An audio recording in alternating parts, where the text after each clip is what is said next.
This other gentleman argues reverse carry trade would hurt XRP short term as a speculative asset like July of 2024, since no regulation let central banks use it at scale for liquidity crisis, per the BIS FSB 2025 reports. Thoughts on this? Again, I've said this before. I think it will go up in value. I think that they'll drive liquidity into it at the time of liquidity crisis and the reverse carry trade unwind. But it could be volatility the other direction, right? We could see it go down with the rest of the market and then they implement it. But I do believe that it will happen prior to regulatory clarity. You got clarity from FinCEN, you have clarity from the CFTC, you have clarity from the SEC, you have the IMF and many other global bodies that have already talked to Ripple and have written white papers that refer to an exchange rate peg, which they abbreviate as XRP.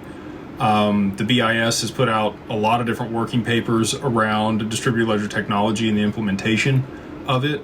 The DTCC has talked about it, NASDAQ, the New York Stock Exchange or NYSE, London Stock Exchange, and many others. I'm pretty confident that they could go ahead and use it. There just has to be enough liquidity in it for them to be able to start leveraging it for the settlement of those transactions. And it has all the clarity that I'm aware that it needs in order to be able to do that. Now, the Clarity Act itself would allow other cryptocurrencies to operate in that capacity.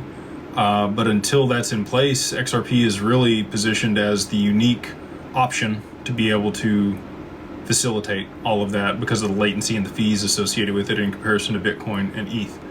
So that's my 2 cents. Again, I'm not the end all be all. I'm just one dude on the internet that comes on here and gives you my opinion. You're doing great listening to multiple people in order to be able to be educated on the topic and have the right conversation and think through it yourself. So take it with a grain of salt, but that's my 2 cents on it.